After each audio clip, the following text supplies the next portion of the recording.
gas tax. How do you feel about this? A gas tax just passed Saturday. They would increase gas tax by 6 cents a gallon. Yeah. Well, that one was, there's two separate charges coming our way here. There's two different gas taxes. Right. This one we broke last week. There was news from the KIRO Newsroom about the bipartisan agreement, Republican and Democratic support in Olympia, to raise an additional 6 cents onto our 49 cents a gallon. Mm-hmm. So now we have a 55 cents a gallon. That's the tax for carbon offsets. And there's another additional one to raise it by a further 9 cents, which will be voted on next week. Oh. Does this feel like too much? Does it feel like we're putting too much? This is Senate Bill 5801. A bunch of Senate Republicans were in opposition to this one. Senator Jeff Wilson from Longview said, we're putting gas taxes on automatic pilot, and we're putting the citizens of the state on mute. Their taxes will keep going up and up without representation, and the state will keep on taking and taking. Not only do you have this gas tax, you also would get a 2% annual cost of inflation increase as well, just automatically. Neither of those include the 18.5 cents of federals get every gallon from us here. Yeah. We're paying on the average $1 more than any other state for gasoline, just by taxes alone, to help offset the environmental impact. This is interesting. And yes, it does feel like too much at this point, even for me. Even for you? Yeah. Okay. You know me. I never met a tax I didn't love. Here's another one. Let me run this one by you, because there's another tax being considered, and this one is a high mileage gas tax. Yeah, I saw this one. So what's interesting about this one is they're trying to figure out how to make up some of their budget shortfall. Mm-hmm. There's a lot, very friendly cars on the road as far as miles per gallon goes, or a lot of EVs. So they're not paying into the much of the road usage and stuff. All of that is paid for with gas taxes. Has been for 100 years. Yep. But if you're not having people drive vehicles anymore that are buying gas, then you're going to start losing money. So they've noticed a decrease in the funds coming in. There's like $1 billion that they're going to be short.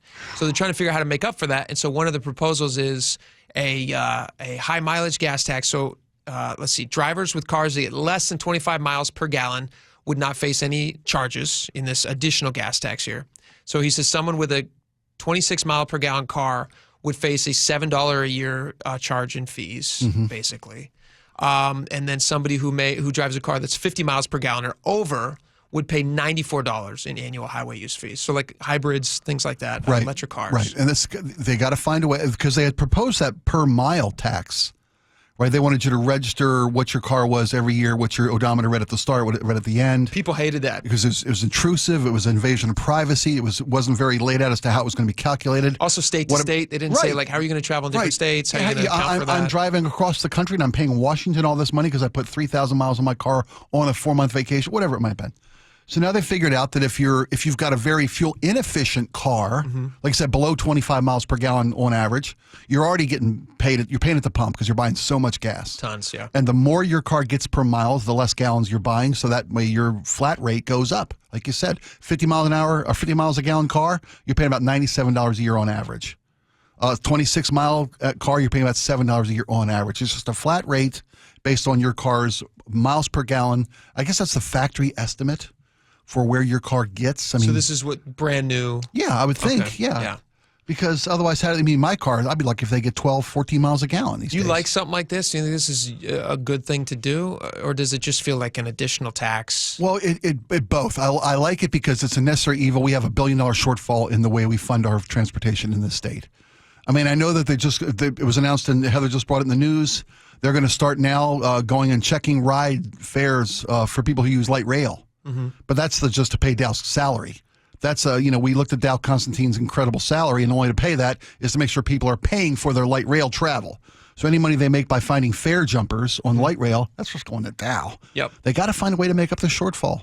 If you're going to use a freeway, if you're going to use the highway system, you're gonna have to pay to help. Top-ranking House Republican Andrew Barkis says this is going to start in addition to the gas tax, which is also going to be raised. So there's some concerns there. But if this model is that over time can morph into a road usage charge that replaces the gas tax, then this is a good model. So it sounds like if you can, nice lore. The problem is that if they could show definitively that other taxes they currently have on the books will go away, then people might be more open to adopting some of these new policies. But if they're not, Like one of the things Well, they said if you're this far in the hole now and you make the gas tax go away, how much deeper in the hole are you going to be? Yeah, it's a good I mean, point. this deficit we've already suffered is with the gas tax. How are you ever going to get a point where you eliminate the gas tax? Let me throw this at you. This is interesting. So Barkas, again, top House Republican guy, he says rather than raising gas taxes and like putting in these new fees, he says how about using more funding from the Climate Commitment Act, which is about roads and safety and all those things, Yes. and the clean environment, and everything. We just had that story. What was it? A week ago? A week and a half ago? Jason Rance had a story about how 2%, if we're lucky, Less than 1%. Yeah. Oh, less than 1 is being used of all the CCA taken in. Only 0.01% is being used on actual climate-related things. So why not use some of that money? You have 99.9% of it being spent elsewhere. Yeah. And it's apparently a lot of money. So why don't you dump some of that into road usage? It feels terrible to be taxed for something that's supposed to be to help the environment, and that's just dumped in the general fund. Yeah. And we don't have enough money, so we're going to hit you again with the gas tax. We're going to raise different ways to gas tax you, to road use Take it out of the tax. general fund. Yeah. We're already being taxed. Or don't Three ways. backfill the general. Use the money for the environment to help fix the roads and cover the transportation shortfalls. There you go. They should hire you. They should hire you as a finance guy. I do more work. I do better work here.